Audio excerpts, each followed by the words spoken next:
Cynthia Day-Wallace here.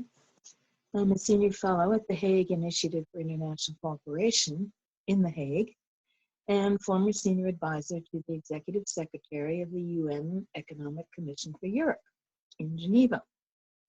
I'm speaking to you today from the beautiful Adirondack Mountains of New York State at the invitation of the UK Lawyers for Israel to celebrate the occasion of the 100th anniversary of the San Remo Conference.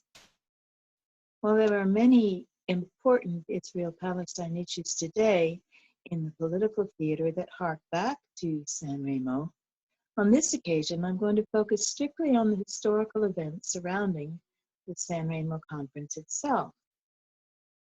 San Remo is not just the story of 8 days in the history of the Jewish people, but is perhaps the most vital step in a progression from a unique people's longing to return to the land of their forefathers to its ultimate realization. It began with a vision. It progressed to the vision's official expression on November 2nd, 1917, in the Declaration of Lord Balfour. But it was in a small town on the Italian Riviera named San Remo that this British domestic policy was turned into a legally binding resolution under international law. It was out of San Remo that ultimately was concluded the equally binding mandate for Palestine, both in favor of the establishment of a national home for the Jewish people in Palestine, as enunciated in the Balfour Declaration. It was in the small seaside town of San Remo that the Supreme Council, the highest level representatives of the principal Allied powers emerging from World War I, met in an extension of the 1919 Paris Peace Conference to settle the disposition of the vanquished territories of the old Ottoman Empire, a power entrusted to them as victors of the war. The San Remo resolution was signed at the conference itself on April 25th, 1920, with, significantly, the eastern boundary of the Palestine Mandate still undetermined. And this is a critical point, so let me repeat. At San Remo, the eastern boundary of the Palestine Mandate was still not determined. The final version of the Mandate for Palestine was unanimously approved 2 years later, on July 24th, 1922, by the 51 members of the League of Nations, which represented, at that time, the entire community of nations. I'm sure you are all by now well acquainted with these facts, but who can better express the magnitude of this series of events for the Zionist cause than some of the notable voices whose words have endured for, in some cases, up to 100 years. For example, in the words of Winston Churchill, quote, "It is manifestly right that the Jews, who are scattered all over the world, should have a national center and a national home where some of them may be reunited. And where else could that be but in the land of Palestine, with which for more than 3,000 years they have been intimately and profoundly associated." End of quote. Or in the words of Chaim Weizmann, later to become president of the World Zionist Organization, quote, "As to the land that is to be the Jewish land, there can be no question. Palestine alone, of all the countries in which the Jew has set foot throughout its long history, has an abiding place in his national tradition." End of quote. Later, again in the words of Chaim Weizmann, quote, "Recognition of our rights in Palestine is embodied in the Treaty with Turkey and has become part of international law. This is the most momentous political event in the whole history of our movement, and it is, perhaps, no exaggeration to say, in the whole history of our people since the exile." End of quote. In the words of the Zionist Organization of America, which declared that the decision of the Supreme Council of the principal Allied powers, quote, "crowned the British Declaration by enacting it as part of the law of nations of the world." End of quote. Or in the words of Jan Christian Smuts, member of the British War Cabinet, quote, "The promise to Abraham had at last become part of the international law of the world." End of quote.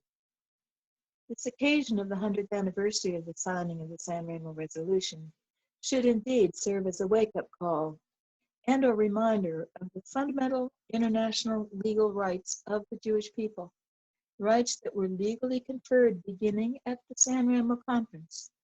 They have at times threatened to all but slip into obscurity in the current debate, despite the fact that these rights have never been abrogated or rescinded. We do well to celebrate this occasion by reverting to the milestone San Remo Resolution and British Mandate for Palestine, which emerged from the San Remo sessions of the Paris Peace Conference. They, in effect, transformed the Balfour Declaration, the Magna Carta of the Jewish people, into legally binding international instruments that changed the course of history forever for the Jewish people worldwide. In actual fact, the British Mandate went beyond the Balfour Declaration by incorporating the fundamental recognition that the historical connection of the Jewish people with Palestine was grounds for reconstituting their national home in that country. Reconstituting, a word that was absent from the Balfour Declaration and which clearly connotes the sense of reviving a pre-existing state of affairs, not of creating something new. It was actually Lord Balfour himself who ensured the inclusion of this concept of reconstitution in the final legally binding mandate.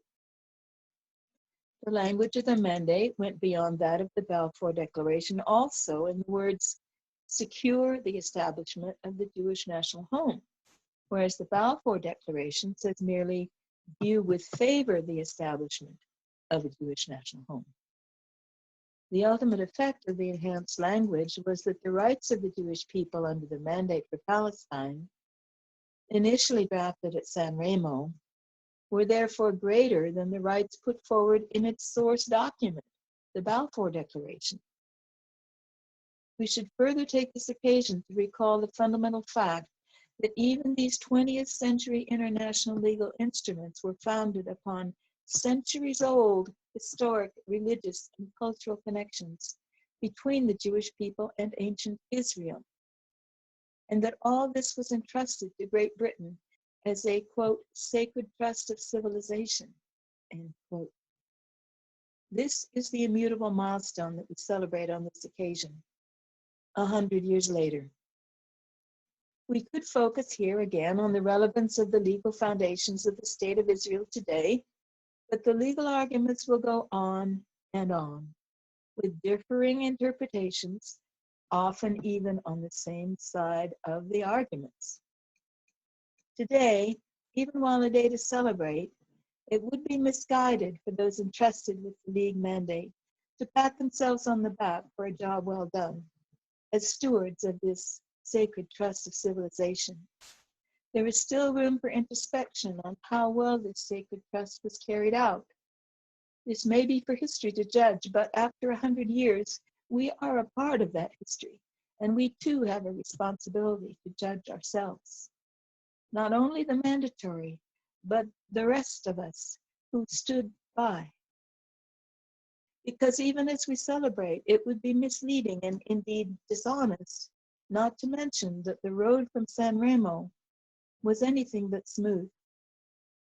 The immediate sequel, even prior to the League of Nations adoption of the British Mandate, was far from a bed of roses and a flower-strewn welcome mat. Indeed, the violent resistance, pogroms, armed attacks, betrayals, vilification, and untold suffering followed San Remo for the Jewish people, who were at last aspiring to a reconstituted, self-governing national home. As one Jewish friend wrote me recently, quote, we remember the Balfour Declaration with such favor, and then the San Remo Resolution. But from that moment on, but then quoting further, quote, it's true that there is also a lot of credit for good things, but the bad is almost forgiven and forgotten. My friend continued, quote, don't know if it's something worth hatching out at this point, but between you and me, it keeps bothering me. Also recently from another Jewish friend, I quote, I assume that we celebrate San Remo because the most likely interpretation is good for us. The good news is that the indomitable Jewish spirit was not broken. So for today, while not failing to at least acknowledge, quote, the bad, we draw on the good. Today, we celebrate the milestone, the watershed moment, the crowning of the Balfour Declaration, the moment where the Zionist vision became binding international law, the most monumental political event in the whole history of the movement up to that time, the international legitimization of the Jewish homeland, the realization of the people to reclaim and reconstitute their ancestral home in the land of their forefathers, the right of the people to become a nation born in a day. In a word, the decisions made at San Remo mark a watershed moment in the history of the Jewish people, who had been a people without a home for some 2,000 years. And looking beyond the fortunate and less fortunate details in the period that followed, the important point to celebrate is that the primary objective of the British Mandate, drafted at San Remo, to provide a national home for the Jewish people in their ancestral land, including Jewish people dispersed worldwide, was ultimately fulfilled in the founding on May 14, 1948, of the eternal sovereign state of Israel. Whatever challenges are still ahead, that alone is an outcome we can truly celebrate.